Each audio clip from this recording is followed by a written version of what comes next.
Halo kawan-kawan semuanya, perkenalkan saya Fadli. Saya adalah mantan penderita GERD dan anxiety. Di video pertama ini saya akan sedikit berbagi cerita tentang pengalaman saya terkena penyakit GERD disertai dengan anxiety. Untuk kawan-kawan yang masih sakit atau yang masih sedang berjuang, saya doakan agar segera sembuh. Karena penyakit ini tidak berbahaya kawan-kawan, karena saya sudah pernah mengalaminya dan akhirnya dapat segera sembuh. Tanpa panjang lebar, saya akan mulai cerita dan pengalaman saya. Waktu itu saya makan nasi dengan sambal yang sangat pedas sekali kawan-kawan. Kemudian setelah makan itu, perut saya itu terasa panas, sesak di ulu hati, mual, kembung, begah, dan perasaan sudah mulai agak gelisah, cemas gitu kan. Kemudian pagi harinya itu waktu saya BAB, mohon maaf, BAB-nya mengeluarkan darah kawan-kawan. Seminggu BAB saya seperti itu terus kawan-kawan. Jadi perasaan saya itu merasa gelisah, cemas. Dan awal mulanya itu saya tidak tahu kalau itu namanya penyakitnya itu adalah GERD, asam lambung yang disertai anxiety. Awalnya saya itu tidak tahu kawan-kawan. Setelah saya searching di Google, akhirnya saya mendapatkan informasi kalau itu adalah sakit asam lambung dan disertai dengan anxiety atau cemas berlebih. Jadi saya mulailah memantangi makanannya kawan-kawan. Itu kol, makanan yang pedas-pedas, makanan yang terlalu dingin, makanan yang terlalu berlemak, sudah mulai berpantangan kawan-kawan. Jadi saya itu sakit di November tahun 2022 dan sembuh sekitaran 1 tahun lah ya kawan-kawan. Sekitaran bulan November 2023 saya udah mulai pulih kawan-kawan. Jadi pengalaman 1 tahun yang sangat pahit sekali. Tapi kawan-kawan tidak usah khawatir. Ini bukan penyakit yang berbahaya. Karena saya sendiri sudah mengalami dan alhamdulillah saya tidak kenapa-kenapa kawan-kawan. Baik itu panic attack-nya, serangan panik ya kan, cemas, gelisah, rasa was-was setiap hari yang selalu menghantui pikiran. Aduh, saya sudah rasakan itu semuanya kawan-kawan. Kemudian kita kembali ke cerita saya tadi. Setelah 1 minggu BAB saya itu sudah normal kembali kawan-kawan. Tapi perut saya itu masih begah, kembung. Dan saya mencoba berobat ke dokter ya kawan-kawan. Saya berobat ke dokter, dikasih obat. Itu obat yang kayak sirup warna putih itu, antasida atau apa itu namanya, saya tidak tahu kawan-kawan. Setelah saya minum obat itu tidak ada reaksi apapun kawan-kawan.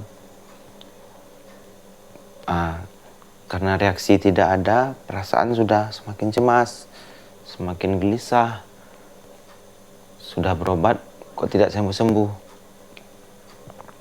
Terus saya cari informasi, saya dikasih tahu sama kakak saya untuk minum madu lambung kawan-kawan.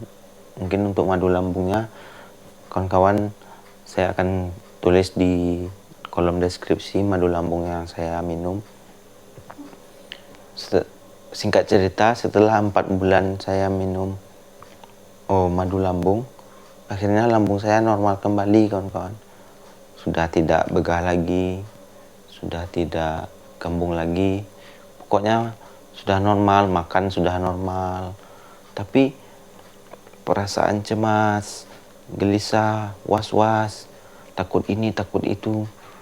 Bahkan untuk ke warung depan rumah saja itu takutnya bukan main, kawan-kawan. Di sini saya mulai bingung. Saya ini kenapa? Saya ini kena sakit apa? Kenapa bisa seperti ini? Padahal saya orangnya tidak pernah seperti itu dulu, kawan-kawan. Akhirnya saya cari-cari tahu, cari-cari di Google. Ketemulah suatu penyakit yang namanya panic disorder, yaitu golongan anxiety disorder yang namanya panic disorder, kawan-kawan, atau gangguan panik. Panic attack saya pertama itu terjadi ketika itu saya bersepeda, kemudian rasanya itu rasa melayang, jantung berdebar-debar, nafas ngos-ngosan, rasanya sudah tidak karuan, kawan-kawan. Takutnya itu, rasa takutnya itu, kawan-kawan tahu sendirilah ya bagaimana rasanya terkena panic attack itu. Tidak bisa diungkapkan dengan kata-kata, kawan-kawan. Tapi kawan-kawan tidak perlu khawatir, panic attack itu tidak berbahaya. Cuman rasa takut, cemasnya itu memang sangat luar biasa, kawan-kawan. Akhirnya, singkat cerita, kawan-kawan, setelah saya mengalami berbulan-bulan anxiety, saya sudah mencoba tanya sini tanya sana. Kata keluarga, mungkin kamu sakit diguna-guna orang. Akhirnya saya datang ke tempat ruqyah, ya kawan-kawan.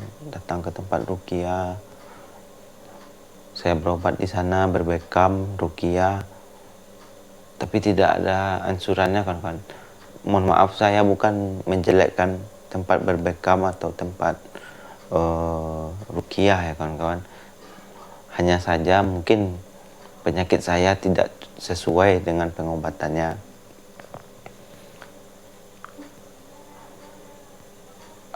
Jadi selama rentan 1 tahun saya terkena anxiety itu, kawan-kawan. Jadi balik lagi ya, kawan-kawan. Saya terkena itu bulan November tahun 2022. Terkena sakit asam lambung dan disertai anxiety, dan GERD-nya dan asam lambungnya itu cuman sekitaran 4 bulan, kawan-kawan. Setelah 4 bulan perut sudah mulai normal lagi, cuman cemas, gelisah, takut, was-wasnya, panic attack-nya itu terus datang, kawan-kawan. Hampir hampir 2 minggu sekali saya terkena panic attack, kawan-kawan.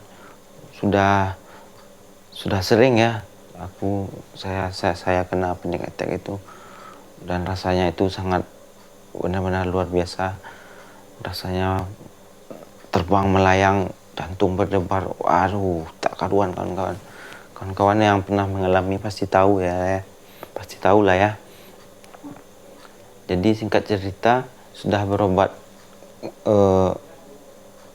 ke bekam, tempat ruqyah, sudah coba obat-obat alternatif, sudah coba ke dokter.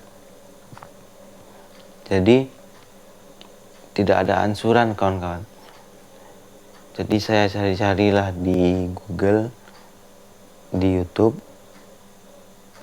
Itu suatu penyakit namanya penyakit gangguan jiwa, kawan-kawan.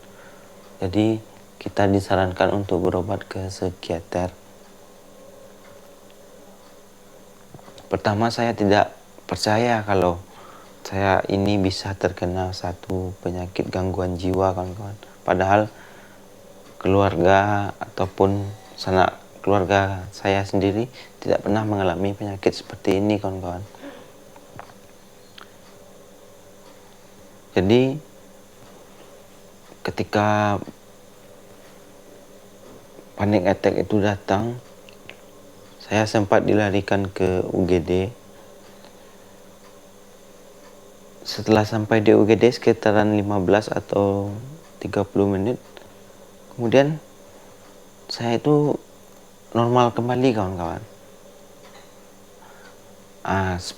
Terjadi berulang-ulang seperti itu kawan-kawan. Panik, gelisah, takut, cemas, jantung berdebar-debar, dilarikan ke UGD. Sampai di UGD, dokternya malah kebingungan, ini orang kenapa gitu kan.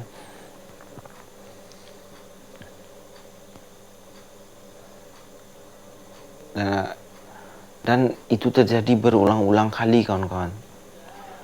Mungkin sudah 3 atau 4 kali saya dilarikan ke UGD kawan-kawan. Dan ketika saya masuk UGD yang terakhir, dokter melakukan pemeriksaan, cek EKG jantung, cek paru, semuanya normal. Kata dokter semuanya normal. Dan saya memutuskan untuk berobat ke psikiater. Setelah saya menjalani pengobatan di psikiater, singkat cerita, setelah saya menjalani pengobatan di psikiater selama kurang lebih 4 bulan ya, 4 bulan. Sekarang saya masih makan obat kawan-kawan. Setelah 4 bulan, saya sudah mulai enakan, rasa gelisahnya sudah mulai berkurang, kelihangannya, pusingnya, cemasnya, gelisahnya, campur aduk-aduknya sekarang udah mulai normal kembali kawan-kawan. Jadi saya sarankan buat kawan-kawan yang terkena penyakit seperti saya, gangguan jiwa atau anxiety disorder ini, untuk berobat ke psikiater kawan-kawan. Mungkin sekian dulu cerita saya di video kali ini. Mungkin di next video saya akan berbagi tips bagaimana cara mengatasi GERD, asam lambung, atau cara mengatasi ketika terkena panic attack. Mungkin kalau ada kawan-kawan yang bertanya, silahkan tulis di kolom komentar. Mungkin sebisanya saya akan bantu jawab. Saya membuat channel ini bertujuan untuk membantu kawan-kawan yang terkena penyakit seperti saya. Semoga kita diberi kesembuhan dan diberi kekuatan oleh Tuhan, oleh Allah Subhanahu wa Ta'ala. Mungkin sekian dulu video saya. Sampai jumpa di video selanjutnya.